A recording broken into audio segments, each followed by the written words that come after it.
Motor, stage 3 ang sakit niya. Ano? Ito nga oh, kinukulam na natin para tumalab na yung kulam at gumana na.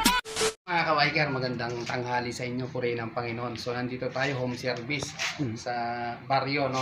Kay Sir Ajay Polyedo. Ito, papagawa niya sa atin. Ayaw daw umandar. Dating umandar, pero ngayon ayaw na umandar. So ito, troubleshoot natin yan mga ka-biker. So ang gagawin natin, syempre i-check muna natin yung kuryente. Oh, sige, standby lang kayo dyan. Mabilis yung kuryente. Kunin ko muna yung ano, si boss. Para makita natin na kung may kuryente, ang problema lang nito dun sa karburador. Tayo lang natin yung susi. A few inches later.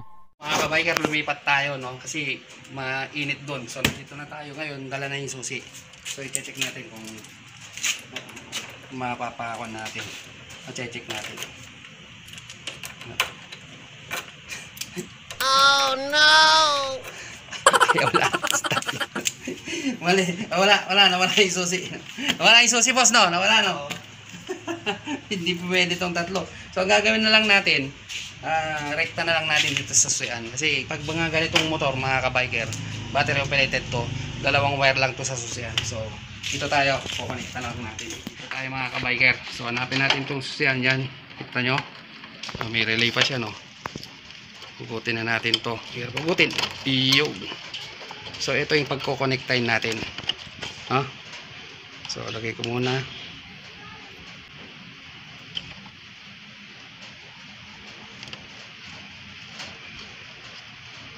Ang samantala lang para makita natin na kung may kuryente siya, kailangan mo natin irekta dahil nawala na yung susi niya, sobrang tagal na na-stuck to.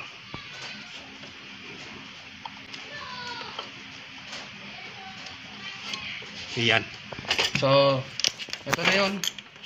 Tingnan natin, tutok mo bro. Ayun o, meron. May kuryente siya mga ka-biker. Kalimitan mga ka-biker, pag nagto-troubleshoot tayo, siyempre inuuna natin yung kuryente. Siyempre sabi naman ni boss, may gasolina naman to, no? At bago yung karburador. So dito na tayo tututok sa karburador. Okay? Ngayon, ang gagawin natin, center stand natin.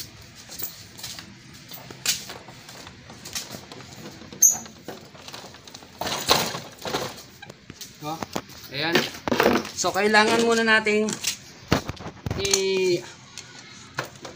wala tayong offan ng gasolina dito. Tingnan natin kung may off. Ayun. So off muna natin yung gasolina nya. Siyempre i-drain natin. Ito yun. Kita ba? Kita? Wala tayo. Ayan. Siyempre katagalan ng motor pag hindi nagamit, napapanis yung gas niya. Pero tingnan natin, baka wala.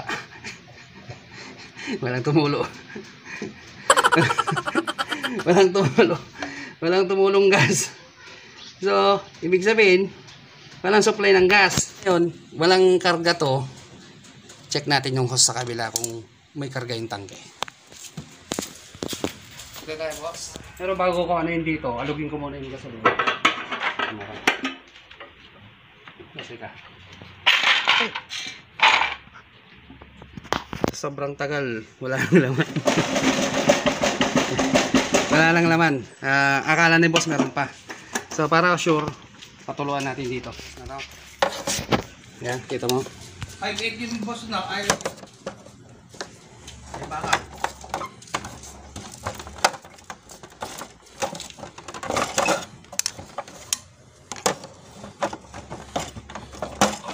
So wala. Walang gas boss. Wala. Pumana tayong gasolina, baka wala lang gasolina. Sobrang tagal kasing motor na to, hindi nagamit. Baka yun ang kwan ni boss. So, di ba? Nakita natin kagad yung problema. Sige, standby. Lagyan natin ng gasolina. Ipandar na natin.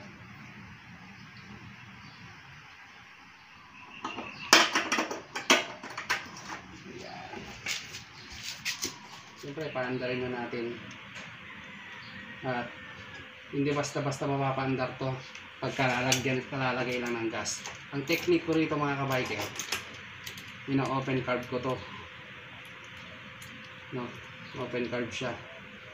Kasi hindi mo nakakarga yan.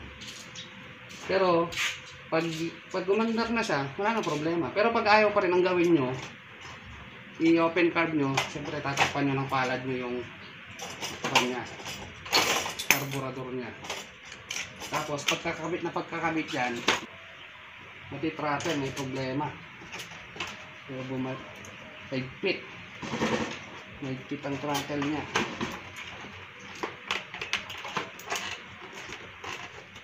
So lagi nyo i-check ang throttle, dapat hindi naiipit. Pero ito, parang ipit, baka mag-wild.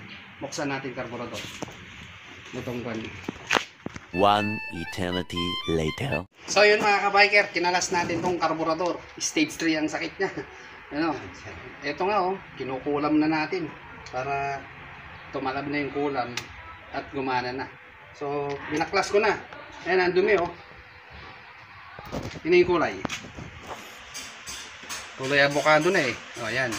So nanuot nato yung gas sa sobrang katagalan. No? Tignan nyo, may itim-itim pa sa loob. Okay? At yung mga jets niya, kaya pala ayaw umigop sa palad natin, tinatakpan natin. Bara. So, ako'y na to. Ngayon, itong problema natin. Itong pilot jet, barado. No? Kinulam na namin, tinusok na namin ng karayom, pero wala pa rin. Ngayon, papalitan na lang natin to. So, linis-linis ng konti, kabit natin doon at tingnan natin kung andar na. Standby lang kayo. Kabit na natin tong carburetor at susubukan na natin. No?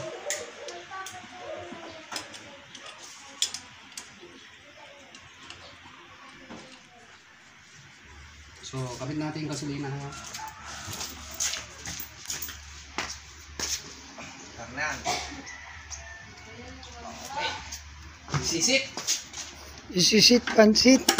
Pansit. 124. Pasmado talaga.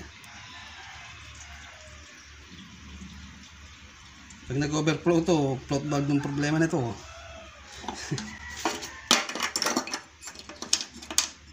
Yeah.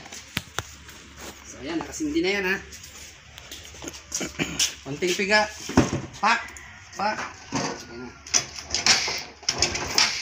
Nahigo.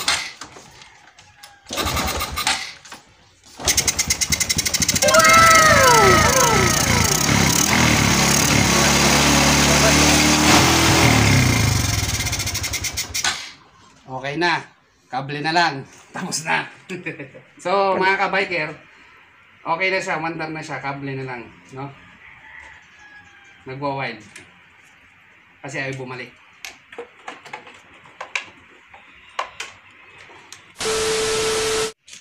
So, yun mga kabiker, pinalitan na lang natin ng kable. Kasi, nagwa-wild, di ba? Ayan, bago na. At winirings na lang natin ng switch niya. No? Dahil nawala na yung susi. Nilagyan ko na ng switch dito sa ilalim ng kuan. Si sir na yung nakakaalam. Testingin na natin. Tingnan natin.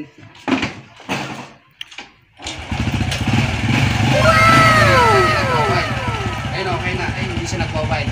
So, yun lang. Kung may gusto kayong pagawa, chat lang kayo. Basta malapit kayong pupuntahan ko kayo.